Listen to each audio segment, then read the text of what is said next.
एक मामा आणि भाचा हे दोघेही एकाच गावात राहत होते. मामा कामावर गेल्यानंतर तो भाचा मामाच्या घरी जायचा आणि मामी सोबत गप्पा गोष्टी करायचा.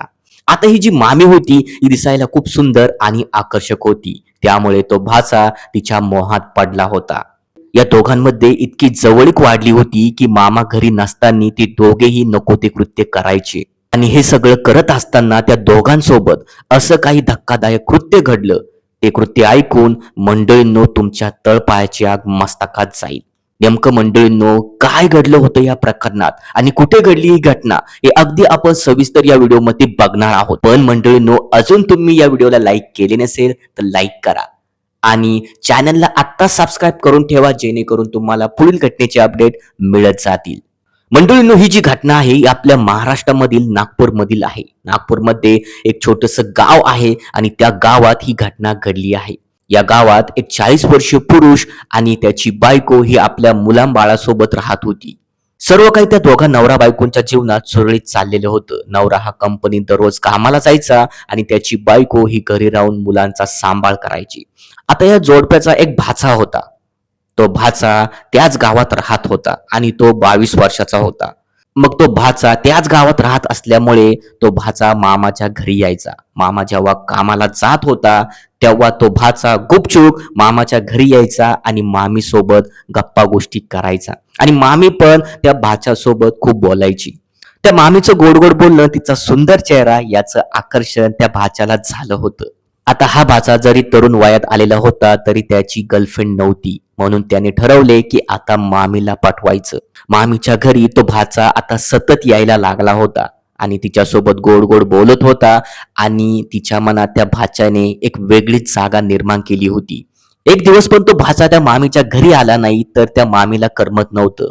कारण तो भाचा तिच्यासोबत गप्पा गोष्टी करायचा, तिला हसवायचा हेच तिला आठवत होतं. म्हणून ती मामी त्या भाच्याला फोन करून त्याला घरी बोलवायची. मग त्या भाच्याने ठरवले की हीच वेळ आहे की आपल्या मनात काय आहे मामीविषयी हे सांगायची. मग जेव्हा मामा कामावर गेला तेव्हा तो भाचा मामीच्या घरी आला आणि मामीला म्हणाला, तुम्ही मला खूप आवडत आहे. मग त्या भाच्याचे असे बोलणे ऐकून ती मामी थोडा वेळ शांत राहिली. पण तिच्या मनात पण तो भाचा होता. मग ती मामी त्याच्याकडे बघून हसली आणि तिचे हसणे बघून त्या भाच्याला समजलं की ती मामी पण आपल्याला पसंत करते. मग त्या दोघांमध्ये तेथेच प्रेम जुळलं.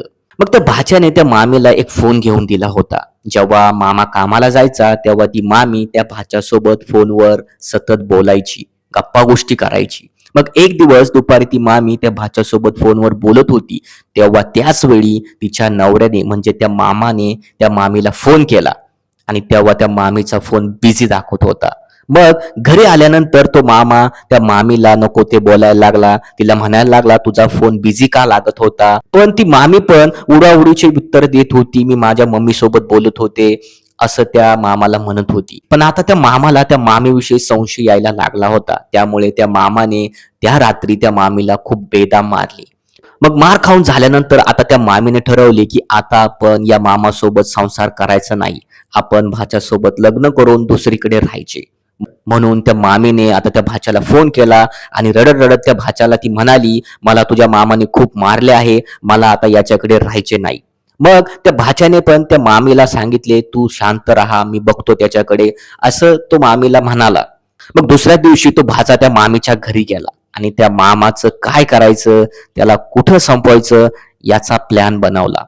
मग 2 दिवस निघून गेल्यानंतर जेव्हा तो मामा कामावरून घरी येत होता तेव्हा तो भाचा रस्त्यातच त्या मामाला भेटला आणि त्याला एका दारूच्या अड्ड्यावर घेऊन गेला.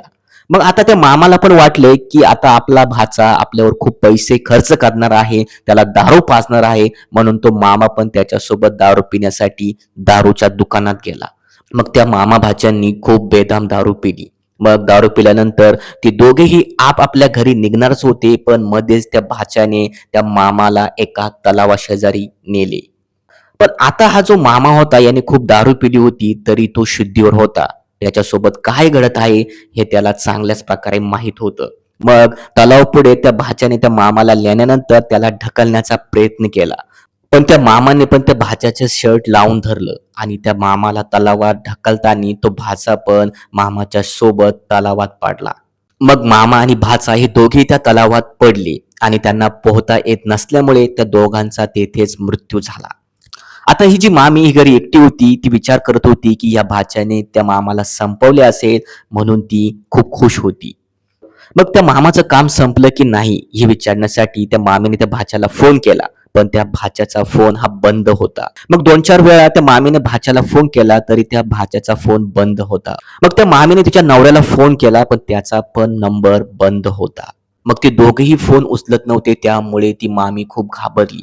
आणि दुसरीकडे त्या भाच्याचे आई वडील खूप परेशान होते. मग ते आई वडील त्या भाच्याचा शोध घेण्यासाठी त्या मामीच्या घरी गेले. तेव्हा त्या आई वडिलांनी त्या मामीला विचारलं की आमचा मुलगा तुमच्याकडे आला होता की नाही.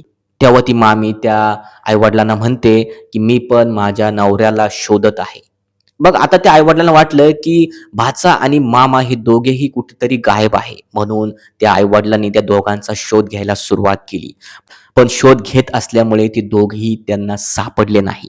मग ते दोघेही सापडत नसल्यामुळे ते आई-वडील खूप घाबरले आणि मग घाबरल्यामुळे त्या आई-वडिलांनी जवळचं पोलीस स्टेशन गाठलं. मग त्या पोलीस ठाण्यात गेल्यानंतर त्यांनी तिथे तक्रार केली की हे दोघे गायब आहे.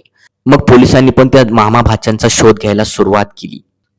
अखेर 8 दिवसांनी एका कोळी माणसाने पोलिसांना फोन केला आणि त्यांना म्हणाला की तलावामध्ये 2 डेड बॉडी आहे. मग पोलीस त्या घटनास्थळी गेले आणि त्यांनी ते मृतदेह बघितलं आणि त्यांची ओळख पटवली, तर ते दोघे ते मामा भाचे होते. मग पोलिसांनी त्या दोघांची बॉडी पोस्टमॉर्टमसाठी रुग्णालयात पाठवली. मग पोस्टमॉर्टमचे रिपोर्ट आल्यानंतर पोलिसांना समजले की या दोघांनी खूप दारू पिली होती. मग पोलिसांना त्या दोघांविषयी आता वेगळा संशय यायला लागला. मग पोलिसांनी त्या दोघांचे नंबर त्याच्या घरच्याकडून घेतले आणि पोलिसांनी त्यांची कॉल रेकॉर्ड्स काढले. मग पोलिसांना असं समजलं की हे दोघेही एकाच महिलेसोबत बोलत होते आणि ती जी महिला होती ती होती मामी. मग पोलिसांनी त्या मामीला ताब्यात घेतलं आणि तिची विचारपूस करायला सुरुवात केली. मग पोलिसांना त्या मामीने सगळ्या गोष्टी सांगितल्यानंतर पोलिसांनी त्या मामीला अटक केली आणि तिच्यावर गुन्हा दाखल केला. मंडळींनो, हे प्रकरण सध्या न्यायालयात चाललेलं आहे आणि नक्कीच त्या मामीला तिच्या कर्माची शिक्षा भेटेल हे येणारा काळच आपल्याला सांगेल. पण मंडळींनो, तुम्हीच बघा, समाजात अशा प्रकारच्या घटना घडत आहे. लोक आता नाती गोती विसरत आहे आणि अशा प्रकारच्या घटना घडून येत आहे. या घटनेचा उद्देश कुणाच्या भावना दुखवणं किंवा अश्लीलतेचा प्रसार करणं हे नाही. जे समाजात घडतंय तेच आम्ही सांगत आहोत. मंडळींनो, अशा सत्य घटना बघण्यासाठी या चॅनलला तुम्ही आता सबस्क्राईब करा. तर चला मंडळी, भेटू एका पुढच्या नवीन घटनेमध्ये. तोपर्यंत जय महाराष्ट्र.